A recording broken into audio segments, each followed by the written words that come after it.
Hi, everybody. You are listening to Judging Meghan with your host, Meghan Judge. If you're watching right now, I have a rash all over my face and I'm wearing my glasses, which we're making progress in wearing the glasses, even though I hate them. And I said last episode, I wouldn't talk about glasses, but I'm talking about them again.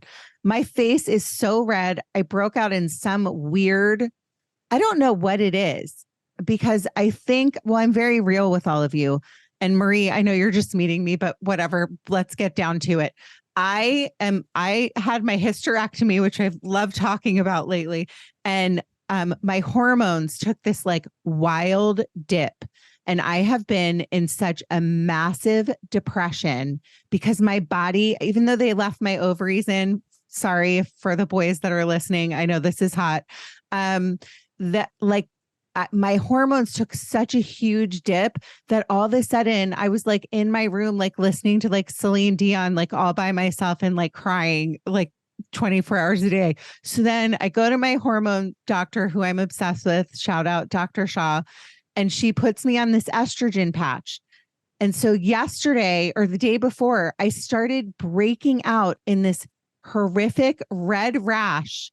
And then I had to go to pickup with all like the mom Karens around. So I'm like looking like horrible with like red rash all over my face. So I was looking down and just ran into one of my friends. I know you just met me, Marie. I'm a talker. And I Google what's wrong with me. Don't ever Google anything. So then I look and it's like, if you are breaking out in a rash, immediately like call your doctor and basically go to the ER. So then I call my doctor. I'm standing there with all the like my mom friends and freaking out, thinking I'm dying. And then it turns out, I think it was like this new product that I used on my face because it was only on my face and my neck, but it won't go away. That's my intro for today. I thought it would be way more interesting than that, but that's where we're standing right. We've all been put here for a reason and we all deserve acceptance. Judging Meghan with Meghan Judge. I'm a trauma survivor from a really young age, and I have been diagnosed with complex PTSD in the past few years. I've been surrounded by death and abuse much of my life. I've been dragged through the mud and have been to the point of not wanting to go on anymore. Through my interviews with other survivors, I've learned that there is a way out. From recovering to surviving and thriving, we all have the strength to come out the other side. You are listening to Judging Meghan. Everyone, I'm so excited. As usual, we're starting a solid 30 minutes late because I messed something up when I was trying to hook up my new stupid microphone, and we're recording on Zoom today. I want to introduce my guest, Marie Quintana. She is gorge. First of all, if you're watching this on YouTube, gorge, and an author, a mom, and a former business executive, former badass, still a badass, but in a new, we're going to talk about all the things. So Marie, welcome to the podcast. I know that was not a great intro. I'm sorry. I am so excited to be here. This is going to be such a fun time with you. I'm telling you. Okay. I'm excited to meet you. Okay. So we talked before and I was sweating because I couldn't get like anything to work. I'm a total spaz. So sometimes when I love Karina, who you work with, I had to say to Marie, please no, ask Karina, I'm not this bad, because I think that sometimes I scare people when we're like setting up to start recording. And today was a specific example of that. Let's start with you. Let me start with, number one, how are you doing today? Because I've talked about I tell you, what a great beginning. I mean, I started thinking about your background and my background. I'm like, we've been through so much. This recording is nothing. We're going to get through it and we're going to go ahead and record this session no matter what happens. I know. Well, I'm excited to have you on because when I read your bio, I was like, this woman's amazing. Has this vast background in business and working for these huge companies and just like writing a book and all the things. I love supporting women. I actually started this new thing on Fridays. So if you follow me on Instagram, where it's not new, like other people I'm sure do it, but as in when you have a public platform or a podcast or you're an author, there's so much competition between women. And I've learned that the best way to deal with like women not supporting women and being assholes, excuse my language, is by supporting them. So I'm now every Friday going to be supporting another woman, whether it be like an author, a podcaster, even like a clothing business. I don't care what it is, because I would rather lift other women up than tear them down. And we have such an issue with that. Don't you agree? Oh, I love that. I love that. Yeah. My career has been about lifting women up. Yeah. Like we lift the ones underneath us and we move the ones above us even higher. So there's no competition. I mean, that's what we're really here for, right? Yeah, 100%. And coming from corporate America, though, there's not a lot of that, because I found, because I worked in corporate America, that most of the women that I worked under, you know, I'm definitely an alpha. I'm definitely opinionated. I've talked about this. They don't want to see a lot of times women succeed. So it's always refreshing when you do find women that are like, you know, let's not compete with each other. Like we're awesome. We wouldn't be at war and all the things that we deal with if women were ruling the country, you know? So let's support each other and not be awful to each other. I love doing this, Meghan, really. Yeah. Whatever I can do to help you, let me know, because I'm with you. Well, I'm going to be supporting you. So just watch out. Okay. Hands with you. So let's talk about your childhood. So I know that the books coming are already out now, and we're going to talk about that at the end. But let's talk a little bit about like where you're from and your whole background. We'll start there. Okay, great. So I was born in a place called Pedro Betancur in la provincia de Matanzas. Okay, let me repeat that, everyone. Here we go. I'm joking. No, I can't do it. And so, you know, I used to always ask my mom, like, where was I born? So I was born in Cuba. And the town is so small that literally you drive through it and you've passed the town. So it's a very small town, 2 hours outside of Havana. And I lived in Cuba for about 4 years during the early 60s, right as communism took over the country. And my grandfather was a farmer. He was actually the third largest rice farmer in Cuba, and his great-grandfather had farms. And so it was a lovely small town 2 hours outside of Havana, where my grandfather was such an amazing man. Like he was the owner kind of the farm and the town, but everything he did was for his family. So he built a barber shop for his brother, a clothing store for his sisters. Like he was always reaching out and helping others. And my father was in the sugar industry. And then one day the country changed and Fidel Castro took over the country. And at that time, I was a young child. And in fact, I write about this in my book, where I started hearing gunshots in the street, and the military came and took my grandfather one night and threw him in jail because he owned land. And I was so scared that I started crying, and you know, I couldn't stop crying. My mom said I wouldn't eat. And she took me to a pediatrician who actually said I needed to go to a psychiatrist. This is a young child. So they drove me to Havana, and the psychiatrist said that it was situational conflict. And what they did is they gave me Play-Doh. Can you believe it? Play-Doh to just calm me down. And my mom, you know, couldn't keep me in nursery school. So fast forward through all of that, when my father, after the Bay of Pigs, saw that the country was going to be communist, he had been working in the United States for a period of time and was able to come to the United States and request that my mother, brother, and I come to live in the United States. And at that time, the commercial flights were going to shut down Havana Airport. My mother, brother, and I were so lucky to get on the last flight out of Havana, which is the name of my book.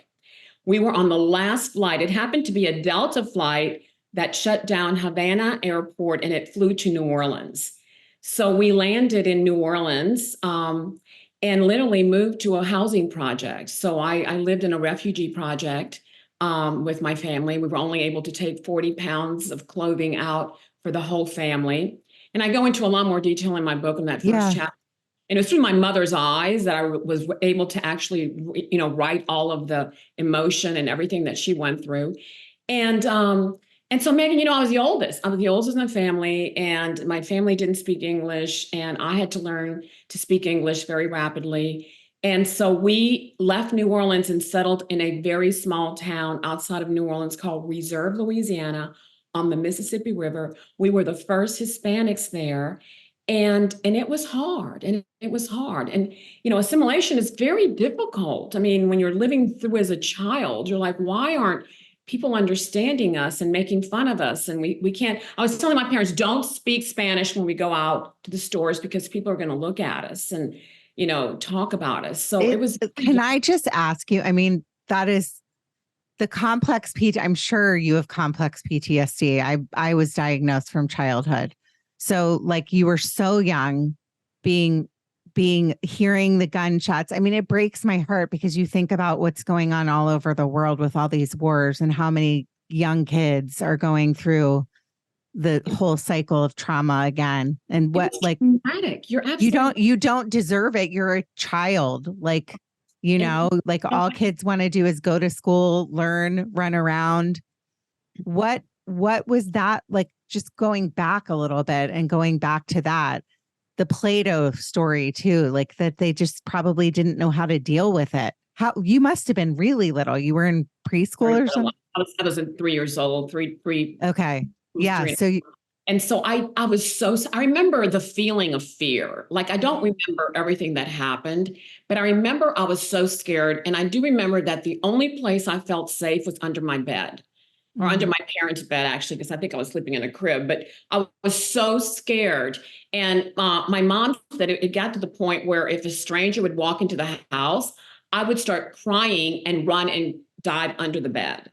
So, I didn't know what to expect. The other thing that's really scary for children that are going through this kind of situation, they look at the adults. My mom was crying. My grandmother was crying. You could hear the worry and the people coming in saying, what are we going to do? And I can remember my uncles, they also had to go hide from the government because the government was going to put them in jail because they were property owners. And so it's not just what you're seeing, it's what you're hearing, it's what they're going through, and you can't escape it, right? It's like constant stress, constant, like the level of like being, and adults can have fully formed brains. So they're able to be like, this is what's going on. Whereas a young kid, the first 3 years of your life are really when you gather that information, and that trauma can stay with you for the rest of your life. I know that I lost my sister really young. So I've always had that trauma hidden away. And like you, I don't necessarily remember it, but I have like flashbacks of it, And so I have flashbacks. I have flashbacks of my mom going to the airport that day, and they took all of her jewelry, like the jewelry my father had given her, her rings, and she started crying because they went through her bag and started taking her belongings, which, were personal. It wasn't like the monetary piece. It's just that they meant so much to her. And I can remember her tears, and I was so scared, right? I mean, the airport was chaotic. Everything was chaotic. And then you land in a country and you're like, where are we going to live? What are we going to do? And your parents are constantly worried, right? So they're worried, like, where are we going to find work? Where are we going to live? So all of that, it's such a traumatic time. I mean, and it's really interesting because I had a younger brother, and then I had one that was born later in life. I don't think he went through as much trauma as I did. I was the oldest. I was 18 months older than he was. And I think I was just like taking it in. But the other side, I think in some ways I was taking it in and feeling like I had to fix it. Like as a child, like, where did that come from? But I really think in my heart, I felt like I want to make it right for my parents. And, it's this one thing that I've always done for my parents. I've taken care of them, and I've always done everything I could for them. But it's like this underlying feeling. And I think it came from those times when I couldn't escape it, and I wanted to fix it for them. Let me ask you a question. Do you feel like, because I can relate to that in a way. Do you feel like you're always like in life ready for the next thing? Oh my gosh. All the time. It's like I am so ready for it. And I'm so spiritual. Yeah, so me too. I have such a strong belief that God is constantly putting things in front of me that I'm to act on. But I know it's coming, and sometimes it comes and it's so huge, and I'm like, dear Lord, are you kidding me? Is this coming my way? This is really big. But constantly, and a lot of it has been adversity. I mean, it's not like good things come, but then I've got the adversity, right? Yeah. No, I'm asking that because of the like being so young. Sometimes I think, and I'm always over analyzing everything, every situation I'm in, everything I say, I overanalyze everything. But I do think a lot about like children and how trauma like affects them throughout their life. And I use my own situation to try and understand other people. But I just think I was thinking about this the other day and somebody was telling me something and I was like, well, if I had to do that, then I would figure out this, and this, and I would find the way out. And a lot of people really can't relate to that. It's like trauma is different for everybody. And one person's trauma is just as important as your trauma or my trauma. But when you have it so young, I think there's something in you where you have like this fight or flight thing. And in some ways, I think of it as like a superpower of mine. But in other ways, it's like also like this awful thing that I never feel. I get emotional, by the way, Marie. I never feel like I can escape it.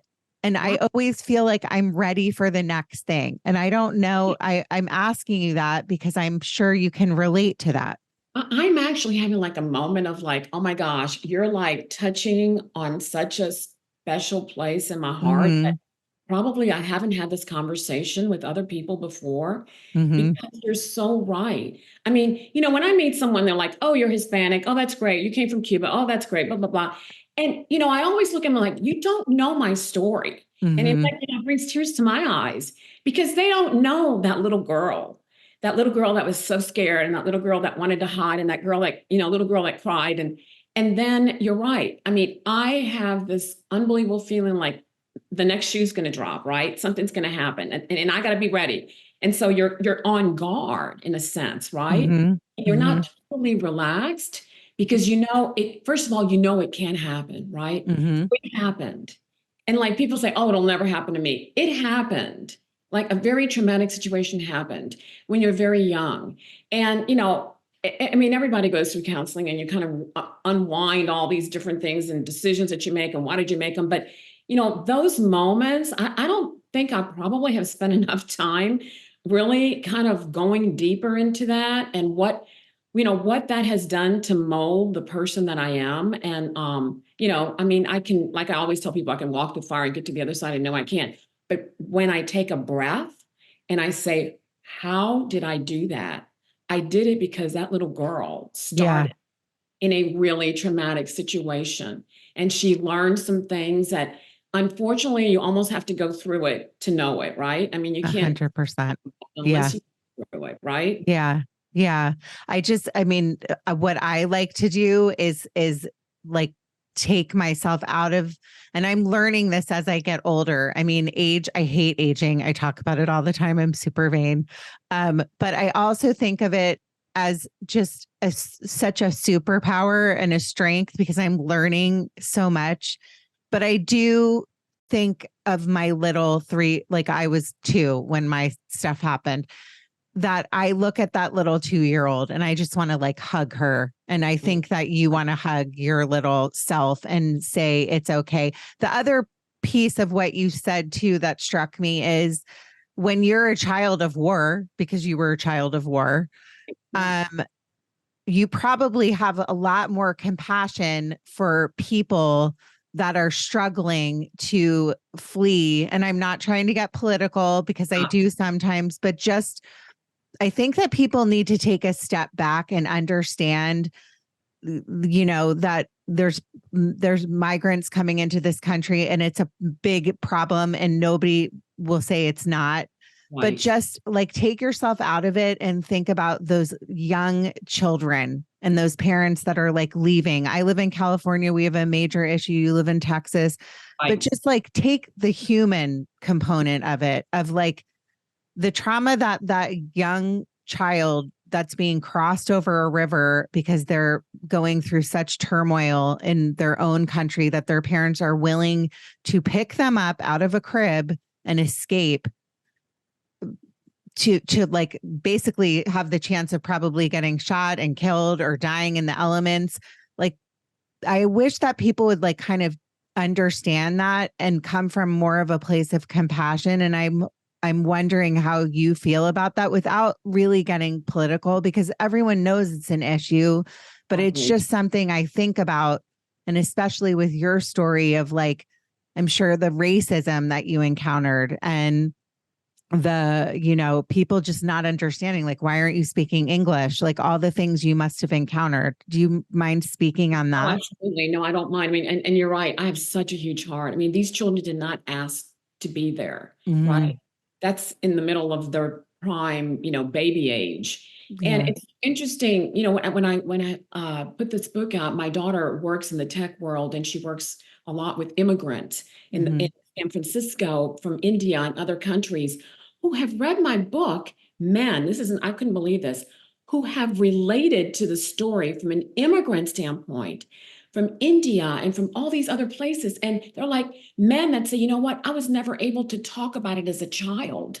I was never able to talk about it as an adult. And here there are executives in the tech world in San Francisco. And they're like, you're speaking our story.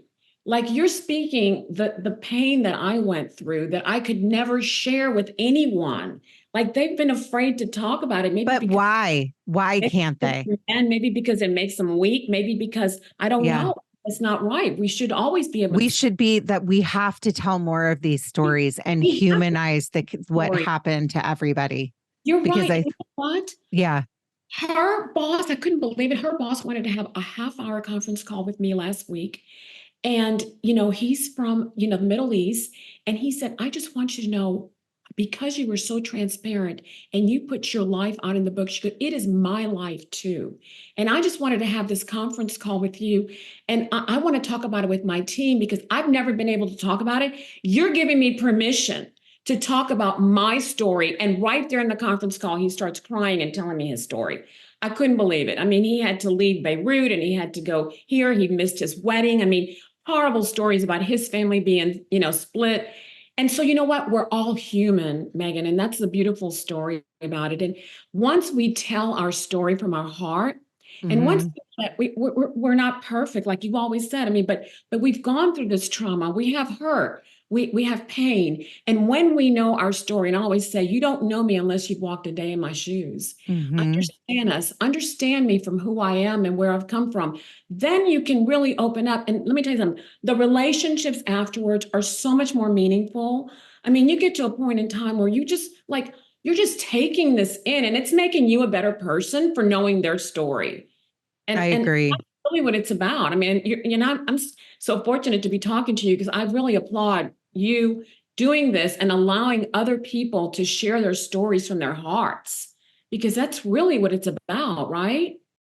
Yeah, I think I mean I really think it's important to humanize what you're doing and saying. So going backwards a little bit, you talk so much about like the trauma and like what happened in your childhood. And then we talked about the peace, which is so important, which is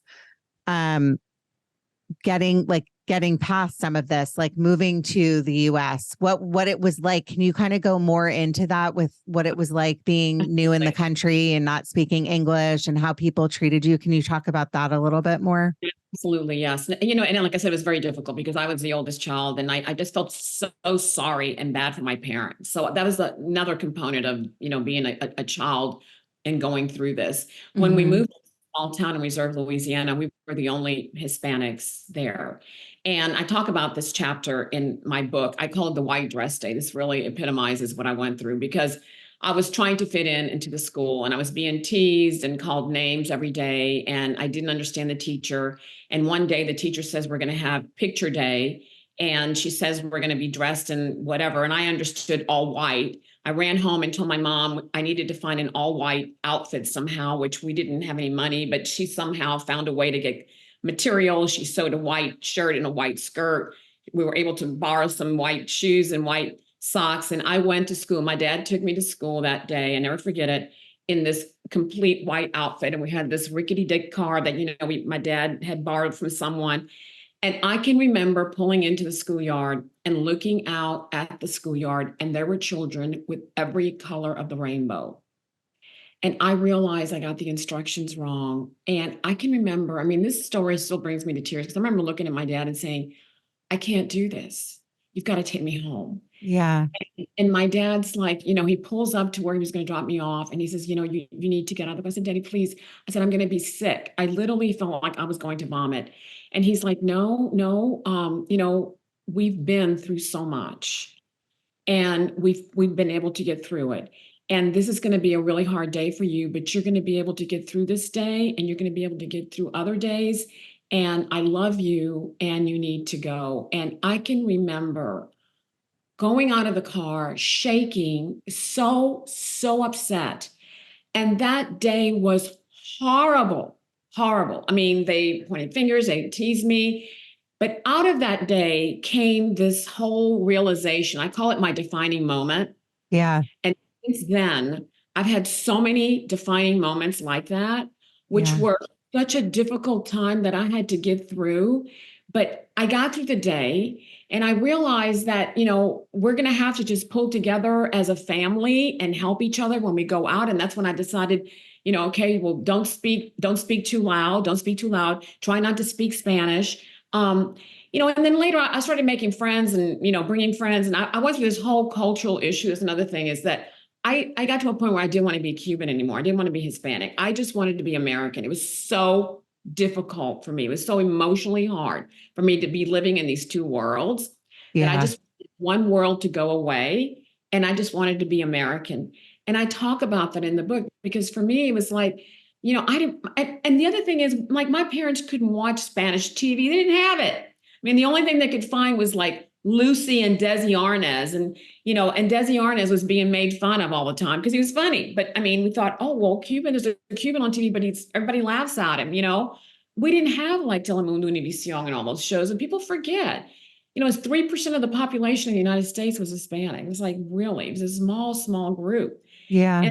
And, so it was very difficult, So I think what it did to me, going back to the trauma, what it did to me is that I wanted to close off the part about being Hispanic.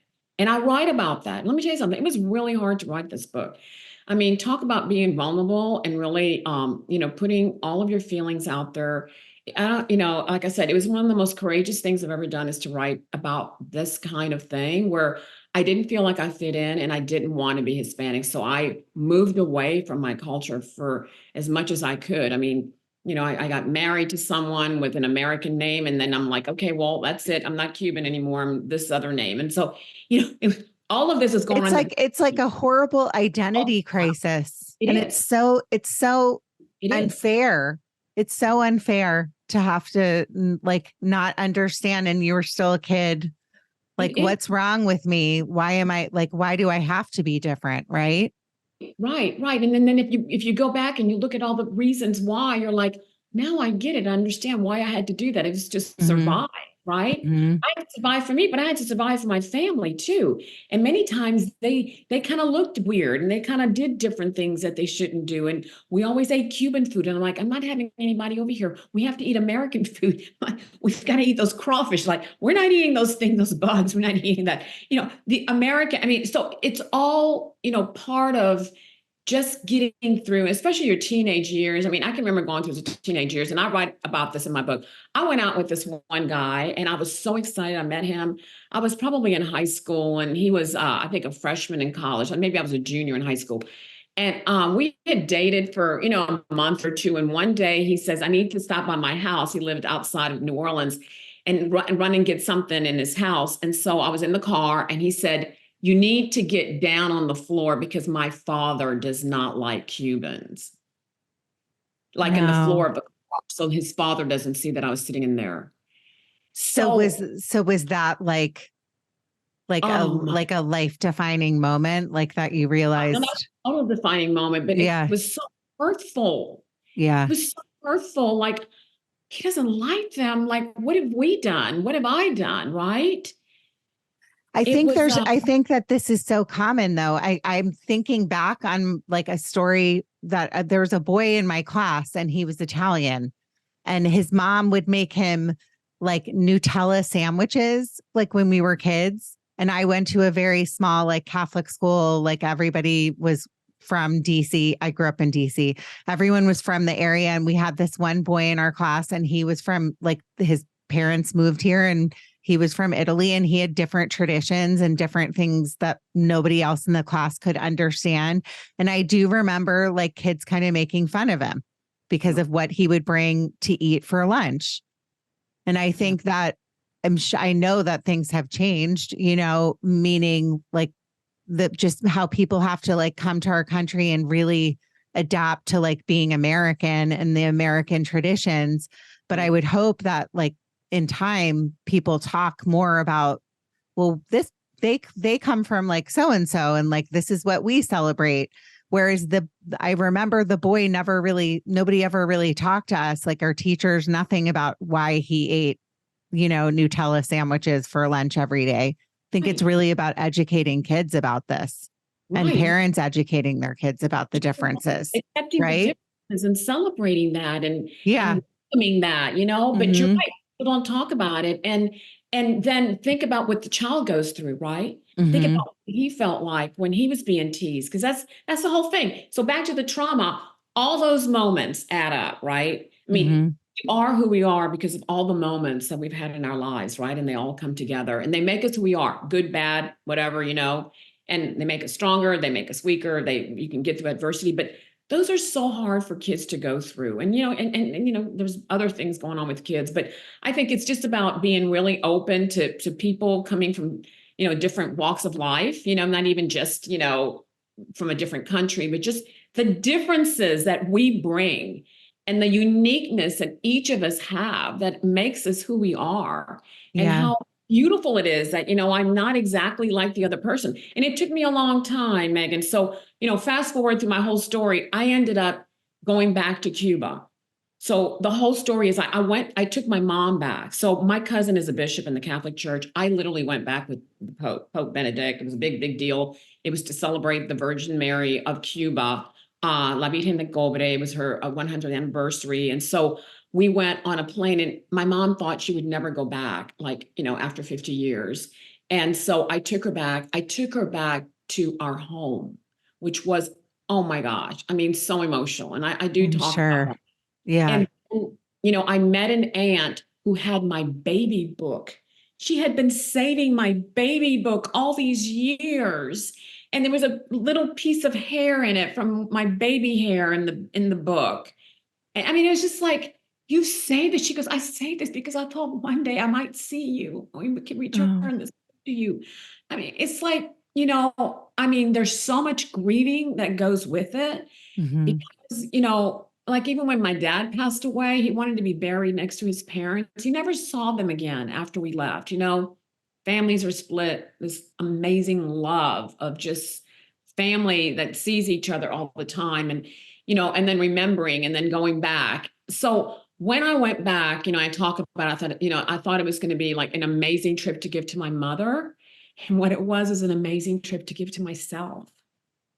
I mean, it just humanized me, right? Not that I didn't need to be, but it's sort of like somewhat closure for me in ways. Because you were stripped of what you knew. You were stripped of a huge piece of you. Right. I was actually telling somebody, like, this is a side story. One of my good friends the other day, I was talking about my childhood, and I grew up in this house that I loved. It was on Weatherwood Court in Potomac, Maryland. And my dad died when I was 13. And my mom married this like horrible man, and he was abusive and an alcoholic and awful. And he made us sell my childhood home that I loved so dearly. And I was just telling my friend Yvette this the other day. I was like, I wish I could go back, and this makes me emotional too, and buy my childhood home and like see it again. because it was such a huge part of me and I it was like my safe and happy place.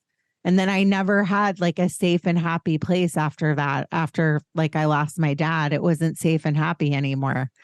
So I can relate so much to like going back in time and before, like even being 3 and like when the bombs and all that stuff or like the shootings and stuff happened, you still have an identity that's such a huge part of you, which is Cuban.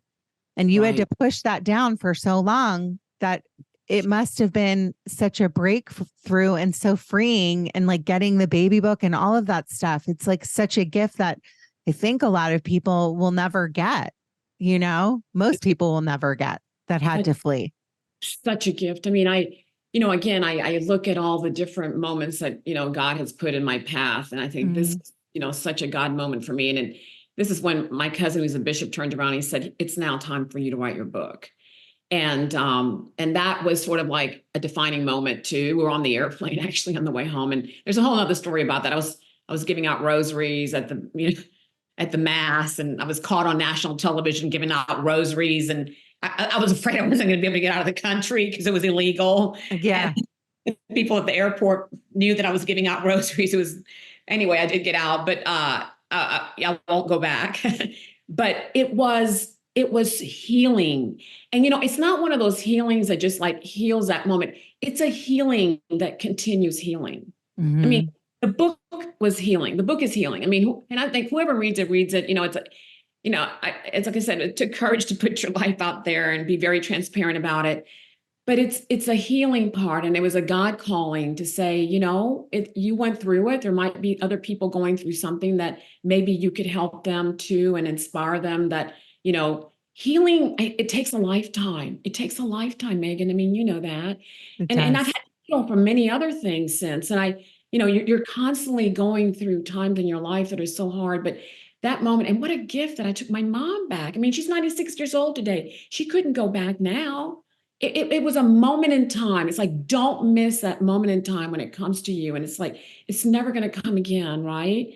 And it's just so beautiful. Well, I know that for the sake of time, because I could talk to you for 4 hours, but I want to know, like, I know that you continue to go through struggles in life.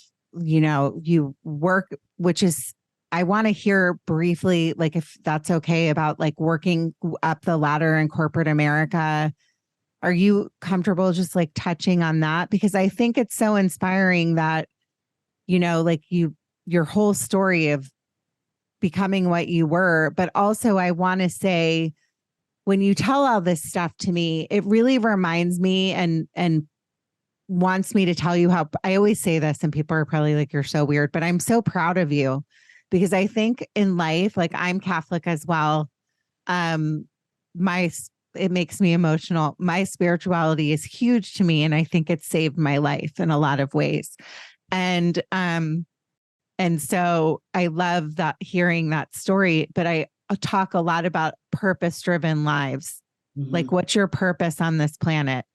And before we started recording, you were like, talking about the book coming out and a lot of stuff. And I just want you to know, like, just you sharing this story with me and my listeners, you never know. There's somebody out there that's listening and is like, you know what, like, maybe I need to share my story of being like coming to this country and like being ashamed of who I was and my background and fleeing my whole life to like really talk about who my true identity is and tap into that. And so I really believe just meeting you and like, I mean, my God, you're beautiful, physically beautiful, and your soul is beautiful. It's so touching to meet somebody that really wants to help other people. And I see that in you. And it's really a true gift that you have and that you've been given. And I hope you know that.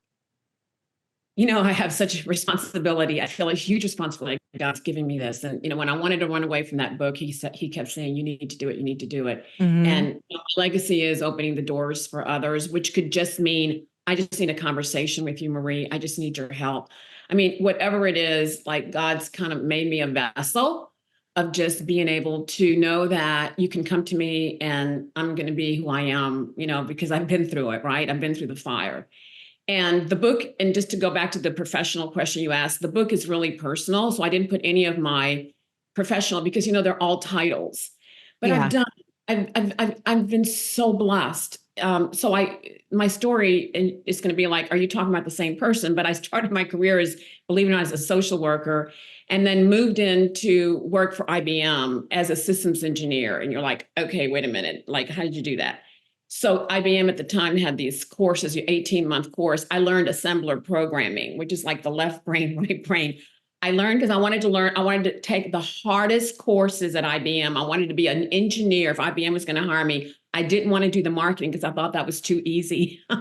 So I did that. And I was so fortunate. I was a systems engineer. And then I went into marketing, exec marketing for IBM. And I worked for them for many years. I went on to, to work for many companies, but I did go to PepsiCo and I was vice president of technology there during a time when they were acquiring Tropicana, Gatorade, Quaker Oats. So I literally led the whole organization and some of the consolidation of the technology for about 5 years. And then I was senior vice president of multicultural sales and marketing and prepared the strategy for the multicultural markets and Hispanic products and did a lot across. This isn't impressive at all. I just want you to know marketing and sales. And then I did some startups. And recently I was chief marketing officer of Tenet Healthcare and executive vice president of communications. So anyway, put that aside. Very impressive. Very impressive. I've been blessed. And those things, every role that I've had people in my life that I've taken care of, that I've been with, employees that needed me for one reason or another. So, I'm there to share more than just the role. I'm really to give of myself. Yeah. And that's what I look at it. But from a personal standpoint, I've also gone through a lot of hardships. So while I was going through a very difficult divorce from my first husband, my son was diagnosed with mental illness, and it was a very, very difficult time where it's like, the only thing I could think of during those days was to come home and go into my bed and read the Bible, or because I was reading Job at the time. I thought, this is the only way I can figure myself out.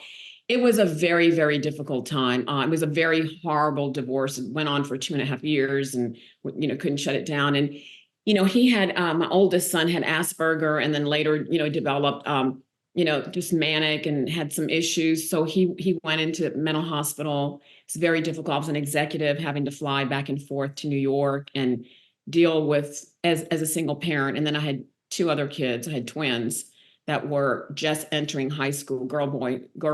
I don't know how I did it because they were like all over the place. All the kids would be at my house. And so, God gave me the fortitude to do that. And so fast forward through all of that, with 3 kids, I found the love of my life. 10 years ago, we are now married. But one of the things that happened was we were married in 2017, and I decided to have the wedding in Florida because my family's in Florida, my mom's in Florida. We were all getting ready to leave when my oldest son started to have some symptoms that I knew he could not get on an airplane. Mm-hmm. And sometimes, he just needed to go back and get a little bit of his medication updated. And so I felt it was one of those times. And so I told him he's better to stay here. We would go to the wedding and then have a bigger party when we came back. And fast forward through all that, while I was when I was in Florida, he was hospitalized. And we had our wedding on October 14th in Florida with my mom, all my family. I flew back to Dallas, and that was a Saturday we got married. On Monday, we flew back, and Tuesday morning at 2:00 in the morning, I got a call that my son had passed away. And what had happened was he was in this place where they were looking at his medication, and they didn't read the medical records to give him the right medication. They gave him the wrong medication, and he had a pulmonary embolism. And I was notified. Sorry. How old was he? He was 32. Oh. So I had a wedding on Saturday, mm-hmm. and a funeral the next Saturday. So all my family that went to the wedding flew then to Dallas for the funeral. So, you go and you look at, God, and you're like, there's no way. There's no way. I mean, how could this happen? I mean, how could this be like a moment in time where so much loss? And to move forward from there, the darkest of darks. And I will tell you, the treasures of the night is where you see God's grace, where the angels come from places you don't even imagine and carried me. They carried me through this. My children, one of them took off 3 months from work and stayed with me. The other one took off another 2 months. And, it was so amazing. Like 6 months after this happened, there was an executive at Tenet whose son had passed away the year before. And he said, you need to come work with me. And I knew him from before. I ended up going back to Tenet Healthcare and working as a chief marketing officer about 8 months afterwards, and was able to, just pull together this beautiful, beautiful organization and, just caring for people, right? It was a way of me giving back to care for people and to care for others. And my son, I mean, he's with me. He's with me all the time. I mean, we go together to places, and we have a scholarship for him. In fact, they're going to do it on Monday, servant leader scholarship that they give him, for the school every year. And it's just such a, it's like you don't know what's ahead of you. You don't know why God prepares you for things. I started looking at this thing and I thought, it's like a patchwork of all these different life events that happen. And that they happen for a reason. And I've come to conclusion that they happen because I'm supposed to pull them together and help others. I get this moment in time where I feel like this is not a coincidence. It happened to me because I'm here to help others. And that's really what I'm supposed to do. And, it's, you don't know. Life is just, I think, sorry to talk over you, but I think in the beginning, when I talked to you about, sorry, that's sad, is that you, from a young age, were a fighter.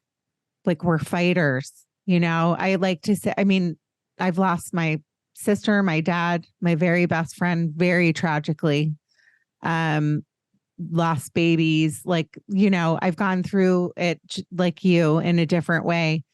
But I think there's a reason why I asked you that, because it's something that, it's like they say a cross that you have to bear, but you don't want to bear the cross. And the loss of a child is like more painful than anything else that they say that you can go through in life. But taking what you did, like what you went through in that loss, and turning it around, sometimes I wonder if the things that I hadn't gone through in my earlier life, or you hadn't gone through in your earlier life, would have had a different outcome, right? Because the fighter in you went, wait a second, no, I'm going to pull myself together because this is what I do. This is what I've been taught. And I'm going to help others with this. Yeah. So like the biggest gift that you can be given in life, I believe, is that, number one, God's really close to you. And I think that that. I say all the time that they're just in the next room. So my listeners are probably like, shut up, Meghan, you say that all the time. But I really, really believe that.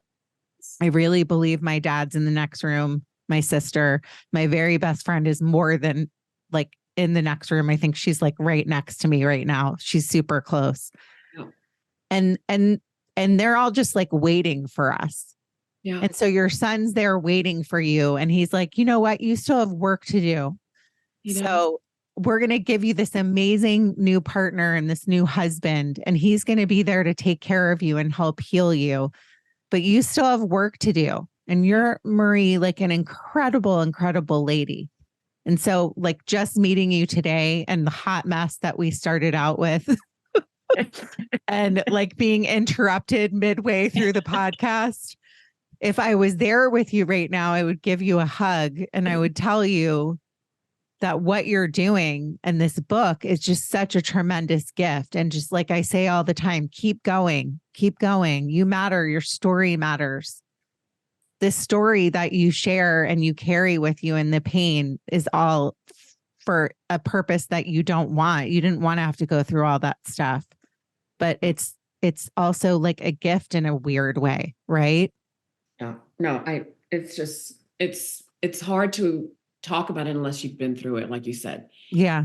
And I really do call it treasures of the night, because it's like, you got to walk through this and you see it. And like, there's this calmness, there's this peace about once you finally realize the purpose is to be able to give others hope, to know that there's something there that they've had.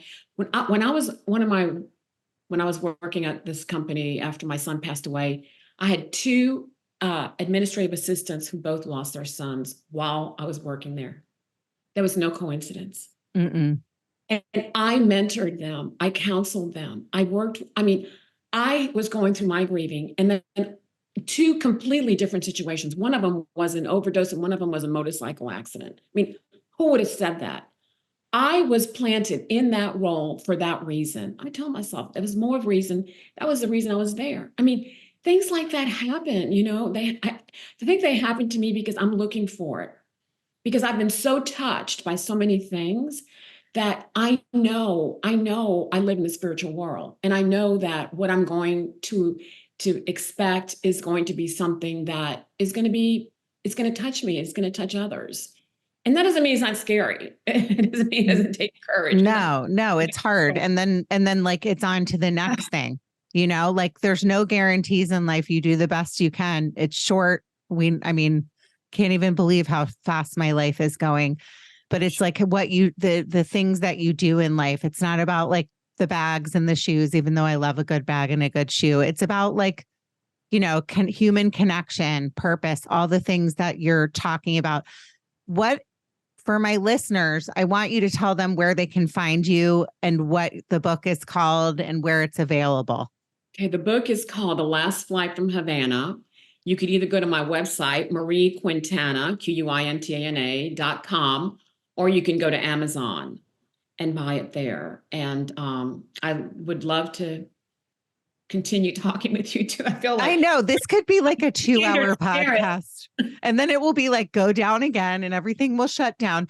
I think I also have to tell you, because I talk a lot about loss and grieving, and I always ask people, and it's hard to talk about this stuff because it was quick at the end where we talked about your son, but do you have signs that he's with you? I always ask people what their sign is. All the time. So several signs. First of all, he loved the Elton John Daniel, the song Daniel.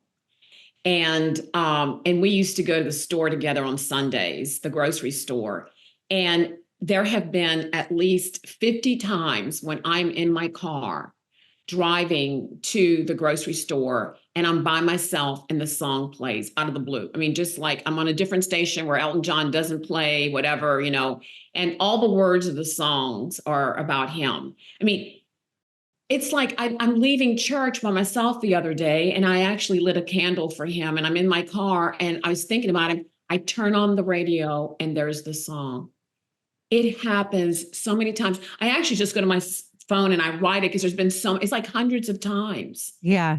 There's no coincidences, like for listeners, like look for those signs. If you're newly grieving someone, I talk about it all the time. It's not a coincidence. You really have to look for the signs because they're there, especially songs. Songs are a big one. I've had guests on before and they talk same thing. They talk about like one day they were in their, one lady I interviewed was in her office and like out of the blue, like she didn't even have she had an old record player and the song just turned on. Like that's all of them just like trying to talk to us and say they're okay. They're okay. I can tell you more about this song. The day that I had to go to the funeral home to pick out where we were going to bury him, I had to go by myself. I got in my car and that Elton John song the exact number of minutes that it plays is from here to the funeral place. I got in my car, turned on the radio, and that song started. And when I pulled into the parking lot of the funeral home, the song ended. That was the first song. That was the first time. And since then, it's 100 or more times that it plays, and it's him. I mean, there's no coincidence for that. I'm sorry. Marie, I say this a lot because many of my past guests are my friends now, and I'm so fortunate to be able to do what I do. Thank you to my listeners that tune in every week and message me, and I love hearing from you. But like, you made my whole day today. You really did, and I want you to know that. I'm so grateful that we were able to like switch they were trying to keep us away from each other. The technology. I don't know, but I'm just truly grateful. Everyone, in closing, please follow Marie, grab her book. Where her book's available on Amazon. Can you plug what your Instagram is in case people want to follow you that way, or where they can find you again? Yes, but it's Marie.Quintana, MarieQuintana.com. Just MarieQuintana.com. Okay. You can follow me there. And the book's available on Amazon, and I can't wait to read it. And you have a huge fan in me. Thank you. In closing, you matter. Your story matters. Keep going, everyone. Thanks, Marie. Thank you, Meghan. Thank you. Judging Meghan with Meghan Judge.